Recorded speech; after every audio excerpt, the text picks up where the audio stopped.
It's that time of year, guys. It's fall, y'all.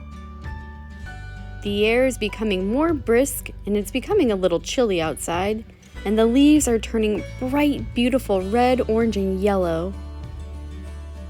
Apples are being picked. And of course, there are pumpkins. Tons and tons of pumpkins. Pumpkins are kind of a staple of fall, right? When you think of fall, you think of leaves and pumpkins. Well, at least I do. To get us into the fall mood a little more, I want to share with you Pete the Cat, 5 Little Pumpkins, with a little of a Halloween twist to it. Pete the Cat, 5 Little Pumpkins by James Dean.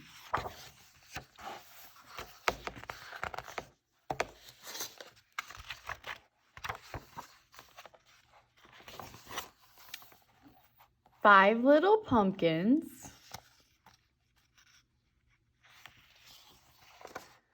sitting on a gate.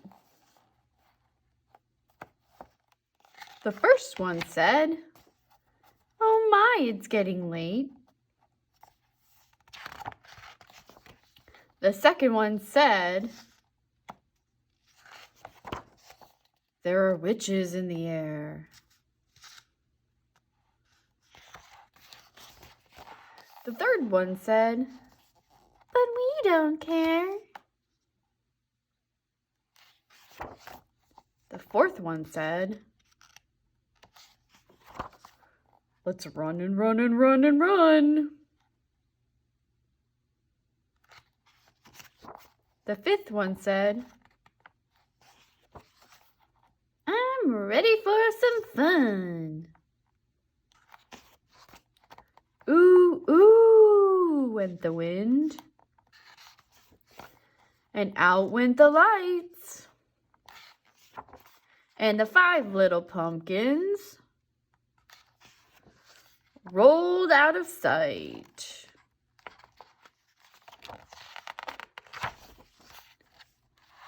Happy Halloween! Here we see a still life of a pumpkin. A still life is an artwork that shows an object that is not living. And here is a famous painting called Starry Night by Vincent van Gogh. Let's combine the pumpkin with the starry night to create a nighttime pumpkin scene. Black oil pastel, I'm writing my name and class code on the back of my paper.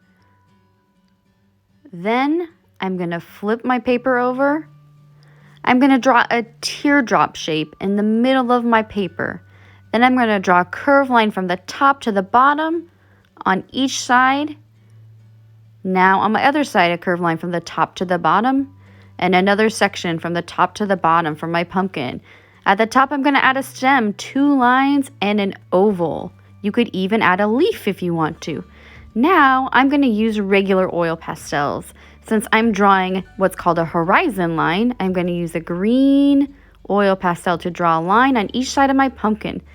Then you can decide how you want your grass to look. I'm using some zigzag lines just to add a little texture and make my grass look a little more realistic.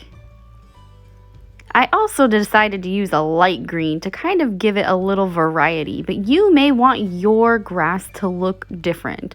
I'll show you a different way to do grass in just a minute. Once you're finished with your grass, then you're going to move to the sky. You can add some swirls, just like when we looked at Vincent van Gogh's Starry Night painting. Ooh, it looks like wind is moving around. And I'm going to add a few extra swirls, I think. Ooh, a moon. Maybe you want to add a sun instead. It depends on what time of the day or night it is in your painting. Then I'm going to add some stars since it's nighttime. Using orange, I'm just making some dots on my paper where my stars are going to be. And then I'm going to choose another color and make dotted lines all around my stars to give it that glowing effect. You could make any color of stars you want to, or If it's daytime, think about what else you might see in the sky. What is your sky going to look like? Here I'm showing you a different way to draw the grass. Just a few little patches of grass, some lines to give it some texture. In the top, I'm adding a moon again, doing swirls a little bit differently. And then I'm still going to add those stars, but you don't have to. You could add other details. If it's daytime, think about what you could add. I'm adding dotted lines around my stars to give it the glowing effect. And then I am ready for paint. You will be getting a cardboard piece with lots of little dots of paint on it. And here is a water cup. You're going to dip your brush in the water, smooth it off, and then swirl your brush onto the color of paint. I'm going to start with my grass, but maybe you want to start with your pumpkin or your sky. It is up to you. I am painting with my brush on the tippy toes of my brush. She's kind of like a ballerina on her tiptoes. I never jam or push my brush into the paper. I'm taking care of my brush and using it correctly. So I'm just finishing up my background, making sure that I paint in all of those white spaces before I move on to the next part. Now I need to rinse my brush, smooth it off, and choose a different color. I'm going to do an orange pumpkin. So I'm swirling that orange onto my brush. And I'm going to start painting my pumpkin one section at a time. When you run out of paint or your brush becomes a little bit dry, it means it's a kind of thirsty. You need to give it more water, and you might need to get a little bit more paint on your brush if you start to run out.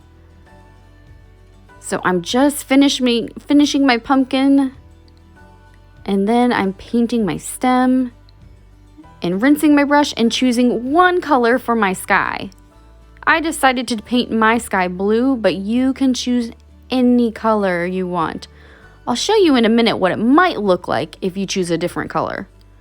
So on this one, I decided to kind of make a purple sky, kind of as the sun's going down, but it's not quite down all the way. That nice purple twilight sky. I'm taking my time, making sure I'm painting in all of the white spaces. And now here is my finished painting, my Starry Night pumpkin. I love the way it turned out. I can't wait to see how yours look.